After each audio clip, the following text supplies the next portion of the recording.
Hi, I'm Gary Borash with the Natural Resources Conservation Service here in Stearns County, joining you for your weekly conservation report. This week, I would like to introduce myself to you, share some basic information on the topic of soil health, and talk about all these leaves that keep falling from trees this time of year. First off, here's a little background information about me for those of you who haven't met me yet. I grew up on a dairy farm near North Prairie, Minnesota.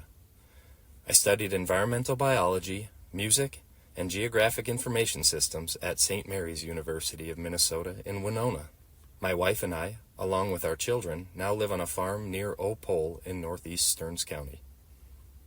We raise grass-fed beef cattle, sheep, pastured chickens and pigs, and do a little bit of gardening too. I've been a soil conservation technician with the NRCS since October of last year. Prior to working for the NRCS, my employment experience included working for the Stearns County Soil and Water Conservation District and managing a dairy farm. Now let's dive into the topic of soil health. Although soil health is a phrase that gets talked about a lot in the conservation world, I think we are all still in the process of learning exactly what soil health means and how our actions affect it. So at the risk of repeating some things you may already be aware of, here's a brief introduction to soil health.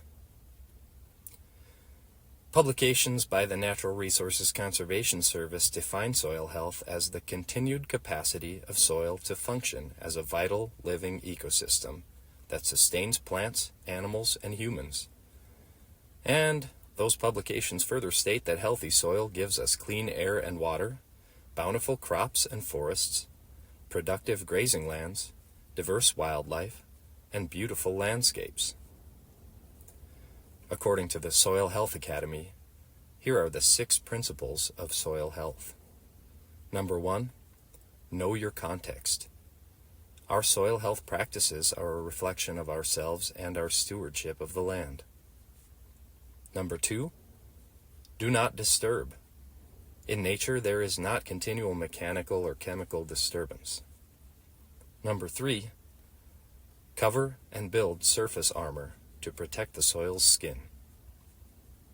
Number 4, mix it up with a diversity of plants, microbes, insects, wildlife, and livestock. Mother Nature doesn't usually grow monocultures. Number 5, keep living roots in the soil as long as possible each year. Roots feed soil microorganisms, which feed our plants. Number 6, grow healthy animals and soil together. Grazing has been an essential component of all soils at one time or another. A great place to learn more about soil health can be found online at the website soilhealthacademy.org. soilhealthacademy.org. Finally, this time of year, we tend to see leaves from our deciduous trees piling up in yards, forests, fields, and even on the streets in town. Trees put a lot of nutrients from the soil into their leaves during the growing season.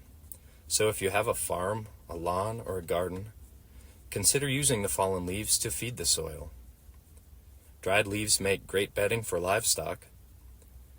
They can protect the soil, feed soil microbiology, and nourish growing plants if used as mulch. And leaves can be a great source of carbon-rich material for your compost pile, too. But like any nutrient-rich material, you'll want to manage your leaves responsibly. If you live in town or near a water body, try to keep fallen leaves from accumulating in streets, storm drains, or anywhere else that might result in them polluting our water instead of feeding our soil. These helpful tips and more can be found on the website h2umn.com/tips.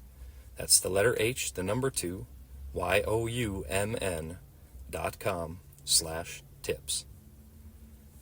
And that concludes this week's conservation message. Thanks for listening. I hope I get the chance to see you soon.